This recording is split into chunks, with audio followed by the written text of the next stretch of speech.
Panibagong araw, panibagong vlog master, no? So master, dito sa vlog natin ngayon master, nagluluto ako ng homemade spaghetti lang. So unang-una niya master, nilagyan ko muna ng yung sibuyas sa bawang, tapos hinalo ko na dito.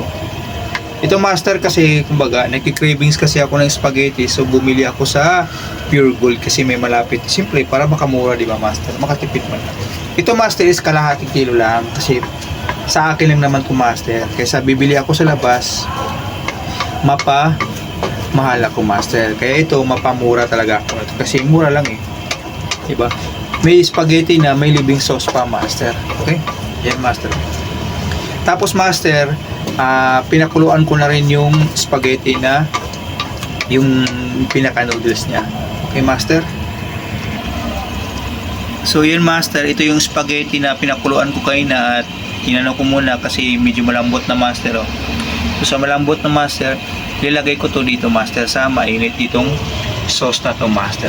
Okay?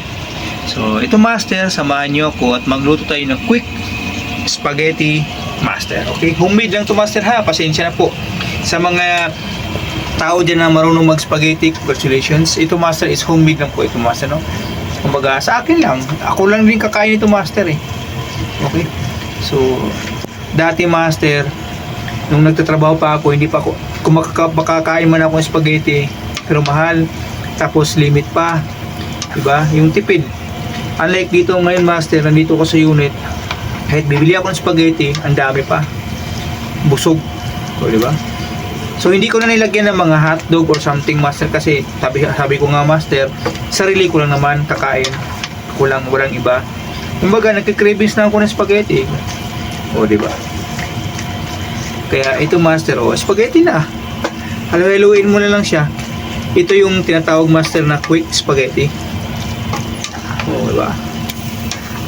Napakaangas, napakasulit master, ano? Diba? Halo-haluin mo na lang yan. Ikaw naman bahala nito master kung gusto mo na kahit anong brand ng spaghetti. Kung gusto mo yung social, kung gusto mo yung Filipino style, bahala ka dyan master. Basta spaghetti, yun na yun. O, diba? Napakaangas, napakasulit. So, pwede tayo makagawa ng sariling version. O, diba? Halaluin mo lang yan master.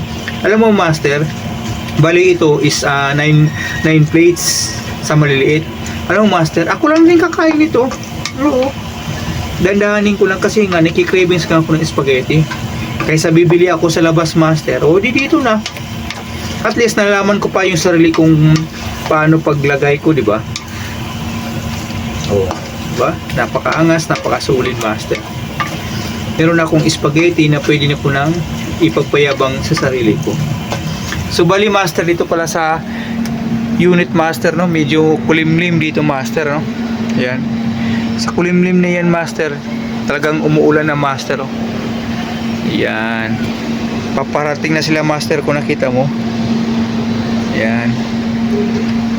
Kulimlim master kasi sabi na alam ko master may bagyo daw na may low pressure, kaya ako rin master nakapaglaban na rin ako master eh. Yan. O diba? Pakaangas, napakasulit master. Shout out sa mga viewers natin dyan, Luzon, Visayas, Mindanao, at sa mga OFW natin dyan around the world. Kumusta po? Huwag kalimutan i-follow at subscribe yung channel natin mga master, no? So yun yung kalangitan mga master. Shout out sa mga Bisaya dyan. Proud Bisaya ako. Yan, I'm from Bohol. So kayo, taga saan po kayo sa parting Mindanao o Visayas, saan po kayo? Okay? So yan mga master, no? Ito po yung dito sa Quezon City po ito master. Okay? So dito na tayo master, no? So bahala na kayo master kung gusto niyo lagyan ng corned beef, gusto niyo lagyan ng hotdog, bahala kayo master kung anong gusto niyo. Basta sa akin master, spaghetti lang naman ang habol ko, hindi naman yung kasangkapan. Basta sarili kong version, daog na in short, diba? Okay na. So yun mga master, no? Dumidikit na. So ito yung quick na pagluluto ng spaghetti master. 5 minutes lang makapag-create ka na ng something new sa sarili mong spaghetti. Okay master? So, unang-una sa lahat, maraming salamat po sa pag-antabay sa vlog natin. Huwag kalimutan i-follow at i-subscribe yung channel ng mga master. Okay? Thank you very much. Bye-bye!